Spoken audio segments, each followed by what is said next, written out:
Salut à tous, c'est John et aujourd'hui on va voir ensemble comment déplacer 1 million d'euros à l'autre bout du monde. Aujourd'hui on va se prêter à un petit exercice de pensée qui va vous aider à comprendre la puissance de Bitcoin. Imaginez que vous possédez 1 million d'euros. Alors déjà, félicitations, beau boulot. Et imaginez que vous avez décidé de quitter votre pays actuel et de partir vivre à l'autre bout du monde. Peut-être que vous en avez marre de votre pays actuel, ou peut-être que le gouvernement du pays dans lequel vous vivez est en train de devenir de plus en plus tyrannique. Bref, en tout cas, vous avez décidé de partir ailleurs avec votre famille et votre argent. En toute légalité, bien entendu. Et donc vous vous demandez quelle est la meilleure solution pour transporter votre épargne d'1 million d'euros avec vous dans ce nouveau pays. Eh bien, comme on va le voir dans cette vidéo, la réponse à cette question n'est pas aussi simple que ça. En fait, tout au long de notre histoire, et même jusqu'à très récemment, il n'y avait pas vraiment de bonne solution à ce problème, parce que les différentes options qui s'offraient à nous étaient soit très compliquées à mettre en place, soit très risquées, soit très coûteuses. Et comme on va le voir, l'invention de Bitcoin est venue changer la donne, parce que Bitcoin nous offre une nouvelle façon de déplacer de la valeur qui est particulièrement adaptée à ce genre de situation. Mais juste avant de commencer, d'abord un grand merci à mon partenaire Stackinsa de soutenir ma chaîne. Ensuite, comme toujours, n'oubliez pas que cette vidéo n'est pas un conseil en investissement. Et enfin, pour ceux que ça intéresse, n'hésitez pas à aller jeter un coup d'œil à mon livre L'étincelle Bitcoin, 21 façons de transformer le monde. Je vous mets le lien Amazon dans la description. Donc je vous rappelle la situation. Vous avez 1 million d'euros et vous voulez partir vivre à l'autre bout du monde, disons par exemple en Argentine. Et vous voulez pouvoir transporter votre argent avec vous et que cet argent soit disponible et utilisable là-bas. Alors ça paraît simple en soi, mais en fait ce n'est pas simple du tout.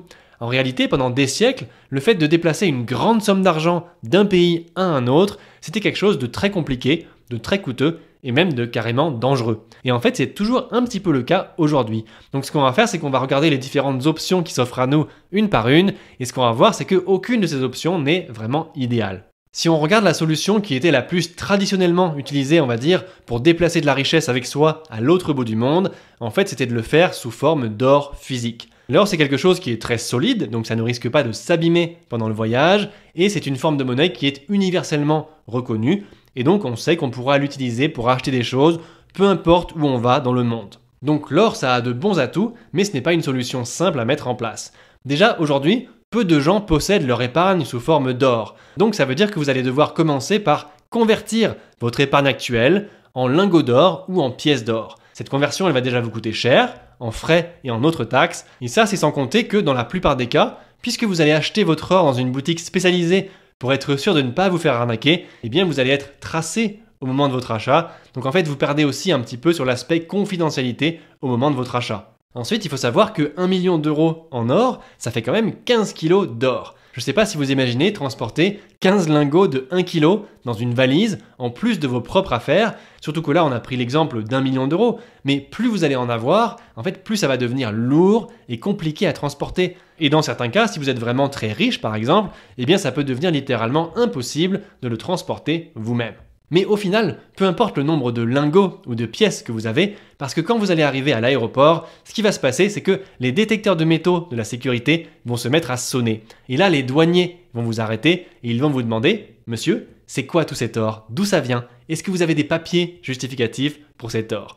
Et donc là, selon le niveau de liberté qu'il y a, et aussi le niveau de corruption qu'il y a dans le pays d'où vous venez, eh bien vous risquez littéralement de voir votre or confisqué. Et dans certains pays d'ailleurs, je pense qu'ils vont carrément vous soupçonner d'activité illégale et donc vous bloquer, vous empêcher de continuer votre voyage, voire même ils vont vous arrêter. Et ensuite, même si vous arrivez à passer la douane, quand vous vous promenez avec une valise remplie d'or, eh bien vous êtes potentiellement une cible ambulante. Parce que 15 kilos d'or, comme on l'a vu, ça prend de la place, c'est lourd à porter, et donc ça peut attirer potentiellement des voleurs. Et tout ça, c'est sans compter sur le fait que vous allez devoir sûrement reconvertir cet or en monnaie locale une fois que votre voyage sera terminé. Donc vous allez encore une fois prendre des risques d'une part et des frais considérables d'autre part.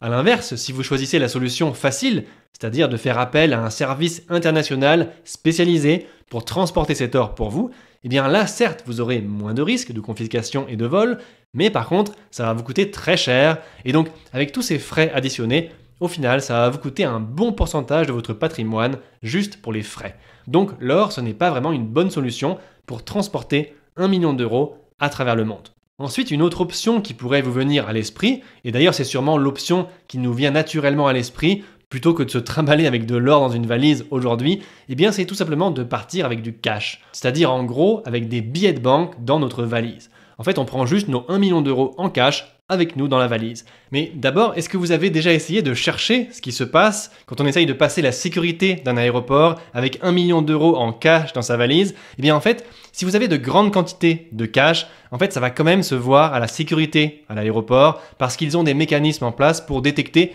des grandes formes solides qui ressemblent à des piles de billets ou des liasses de billets. Et par exemple, si vous avez 1 million d'euros en billets de 200 euros, eh bien ça fait quand même 5000 billets. Donc ça va sûrement se voir à la sécurité.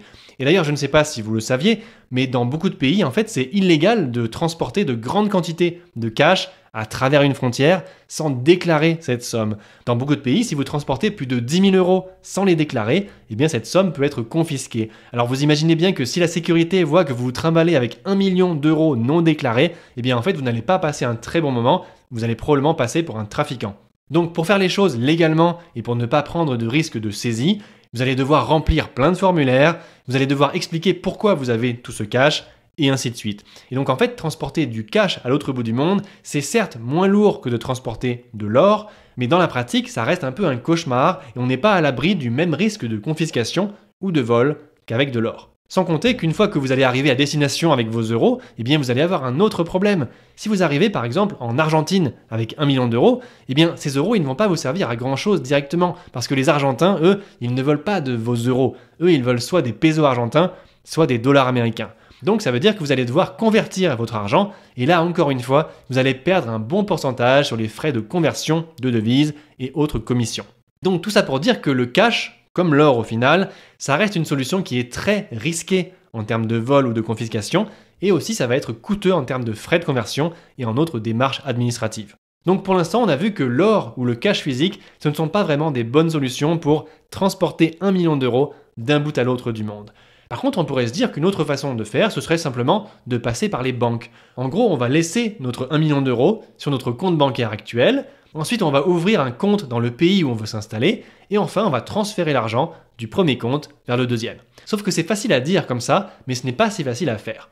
Déjà, il faut que vous soyez prêt à laisser votre argent temporairement sur la banque actuelle, ce qui n'est pas forcément toujours le cas selon votre situation, et surtout ça n'est pas toujours possible selon les situations si par exemple votre pays actuel est en crise et qu'il faut que vous le quittiez précipitamment. Ensuite, il faut que vous trouviez une banque dans le nouveau pays qui accepte de vous ouvrir un compte, sachant que vous venez d'arriver là-bas. Ensuite, il faut faire confiance aux deux banques pour qu'elles continuent à vous autoriser à accéder à vos comptes. Et par exemple, dans un contexte géopolitique un peu compliqué, avec des sanctions, ou si les banques décident simplement de vous embêter un petit peu, eh bien ça peut vite devenir un cauchemar si vous perdez l'accès à votre compte dans le pays que vous venez de quitter. Ensuite, au moment où vous allez vouloir transférer votre million d'euros d'un compte à l'autre, vous pouvez être certain que la banque ne va jamais accepter de transférer un tel montant comme ça sans faire énormément de vérifications. Donc elle va vous demander de fournir un grand nombre de justificatifs, elle peut aussi trouver ça très suspicieux et même bloquer vos fonds pendant un certain temps. Et surtout, il y aura forcément des frais qui ne seront pas négligeables. En fait, les banques, elles aiment bien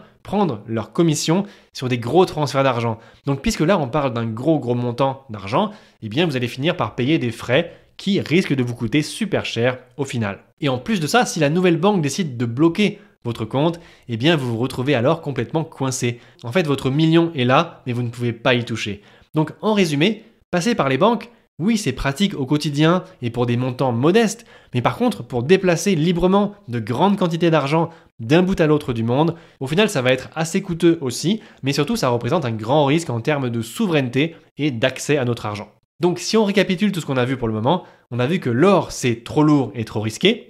On a vu que le cash, c'est trop risqué. Et puis en plus, les différentes devises ne sont pas acceptées partout dans le monde. Et on a vu que le fait de passer par les banques, eh bien, c'est à la fois coûteux et potentiellement imprévisible. Donc, comme on peut le voir, il n'y a pas vraiment de bonne option parmi ces différentes options.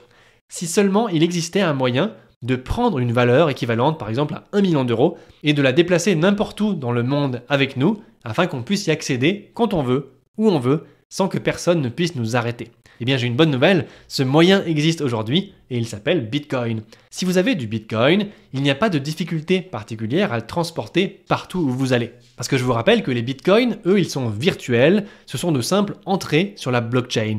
Donc ils existent déjà partout et nulle part à la fois. Tout ce que vous avez à faire, c'est de conserver et d'emmener avec vous la clé privée de votre portefeuille Bitcoin. Soit vous stockez cette clé privée sur ce qu'on appelle un hardware wallet, donc un petit périphérique que vous branchez en USB par exemple, soit, ce qui est encore plus discret pour un grand voyage, c'est de mémoriser temporairement les 12 ou 24 mots de votre clé privée directement dans votre tête. Et ensuite, une fois que vous êtes arrivé à destination, eh bien vous faites ce que vous voulez avec vos bitcoins. Parce qu'en fait, dans tous les pays du monde, aujourd'hui, vous allez trouver des gens qui voudront vous racheter vos bitcoins contre autre chose, que ce soit la monnaie locale ou que ce soit des biens ou des services. Donc, quand vous avez du bitcoin, vous avez quelque chose qui est à la fois très liquide, quelque chose qui n'est pas lourd à transporter, puisque ça ne pèse rien, quelque chose qui n'a aucun frais de déplacement, parce qu'en fait, on a besoin de rien faire de particulier pour les emmener, pour les apporter avec nous. Ensuite, avec Bitcoin, vous avez l'avantage que ça ne devient pas de plus en plus coûteux ou de plus en plus compliqué à transporter, peu importe la quantité que vous en avez, contrairement au cash, à l'or et au virement bancaire. Et ensuite, comme vous ne passez pas par un tiers de confiance, eh bien vous évitez le risque qu'on vous bloque l'accès à vos moyens de paiement, comme c'est le cas avec les comptes bancaires.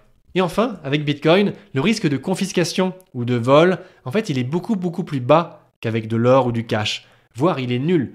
Tout simplement parce que personne ne sait au final si vous avez du Bitcoin, ni combien vous en avez. Et ça, c'est encore plus le cas si vous mémorisez temporairement votre clé privée, parce que là, pour le coup, il n'y a même pas d'existence physique de votre clé privée pendant la durée du voyage. Et donc ensuite, vous arrivez à l'autre bout du monde, et là, en quelques minutes si vous voulez, vous pourrez les vendre contre de la monnaie locale, ou alors les utiliser directement si les commerçants les acceptent dans ce pays-là.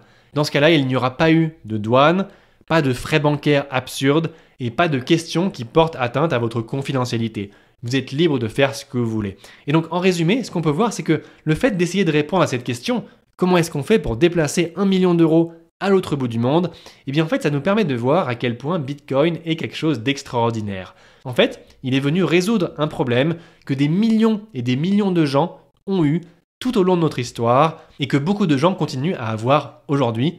Comment déplacer une grande quantité d'argent d'un bout à l'autre du monde facilement, à faible coût et sans risque. Voilà, c'est tout pour aujourd'hui. J'espère que cette vidéo vous sera utile et n'hésitez pas d'ailleurs à me donner votre avis dans les commentaires. Si la vidéo vous a plu, n'hésitez pas à cliquer aussi sur le bouton j'aime, à vous abonner et si ça vous intéresse, n'hésitez pas à aller jeter un coup d'œil à mon livre L'étincelle Bitcoin où je vous explique 21 façons dont Bitcoin va transformer notre monde. Merci d'avoir suivi la vidéo jusqu'au bout et on se retrouve vendredi prochain à 18 h pour une nouvelle vidéo.